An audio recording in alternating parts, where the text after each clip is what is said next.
ನಮಸ್ತೆ, ಬನ್ನಿ ಇವಾಗ ವಾಂಗಿಬಾತ್ ಪೌಡ್ರನ್ನು ಮನೆಯಲ್ಲಿ ಹೇಗೆ ಮಾಡೋದು ಅಂತ ನೋಡೋಣ. ಈ ಅಳತೆಯಿಂದ ನೀವು 2ರಿಂದ 3 ಕಪ್ಪಷ್ಟು ಅಕ್ಕಿಯಿಂದ ಮಾಡಿಕೊಂಡಿರುವ ಅನ್ನದಿಂದ ವಾಂಗಿಬಾತನ್ನು ಮಾಡ್ಕೋಬೋದು. ನಡೀರಿ ಇದನ್ನು ಹೇಗೆ ಮಾಡೋದು ಅಂತ ನೋಡೋಣ.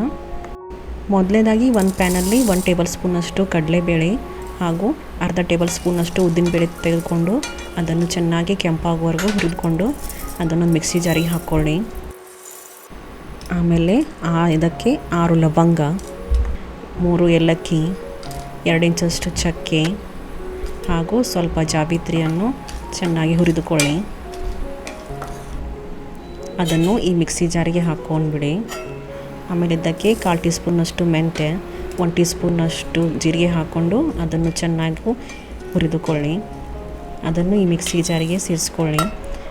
ಆಮೇಲೆ ಇದಕ್ಕೆ 1 ಟೀ ಸ್ಪೂನಷ್ಟು ಗಸಗಸೆಯನ್ನು ಹಾಕ್ಕೊಂಡು ಅದನ್ನು ಚಟಪಟ ಅನ್ನುವರೆಗೂ ಹುರಿದು ಅದನ್ನು ಈ ಮಿಕ್ಸಿ ಜಾರಿಗೆ ಹಾಕ್ಕೊಂಬಿಡಿ.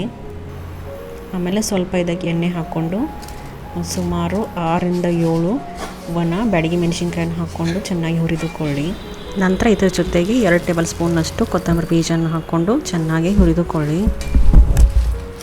ಆಮೇಲೆ ಅದಕ್ಕೆ 1 ಟೇಬಲ್ ಸ್ಪೂನಷ್ಟು ಒಣ ಕೊಬ್ಬರಿ ತುರಿ ಹಾಕ್ಕೊಂಡು ಅದನ್ನು ಚೆನ್ನಾಗಿ ಹುರಿದುಕೊಳ್ಳಿ. ಮತ್ತು ನಾವು ಮೊದಲು ಮಾಡ್ಕೊಂಡಿರುವ ಎಲ್ಲ ಬೇಳೆಗಳ ಜೊತೆಗೆ ಇದನ್ನು ಸೇರಿಸ್ಬಿಟ್ಟು ಇದೆಲ್ಲ ಆರಿದ ಮೇಲೆ ಇದಕ್ಕೆ 1 ಟೀ ಸ್ಪೂನಷ್ಟು ಅರಿಶಿನ ಪುಡಿ ಹಾಗೂ 1/4 ಟೀ ಸ್ಪೂನಷ್ಟು ಇಂಗನ್ನು ಹಾಕ್ಕೊಂಡು ಚೆನ್ನಾಗಿ ನುಣ್ಣಗೆ ಪುಡಿ ಮಾಡಿಕೊಂಡ್ರೆ ನಮ್ಮದು ವಾಂಗಿಬಾತ್ ಪೌಡ್ರು ತಯಾರಾಯಿತು. ನೋಡಿ, ಕಲರ್ ಎಷ್ಟು ಚೆನ್ನಾಗಿ ಬಂದಿದೆ. ನೀವು ಈ ಪೌಡ್ರನ್ನು ಮಾಡಿಟ್ಕೊಂಡ್ರೆ ನೀವು ಬೇಗನೆ ಯಾವಾಗ ಬೇಕು ಆವಾಗ ವಾಂಗಿಬಾತನ್ನು ಮಾಡ್ಕೋಬೋದು.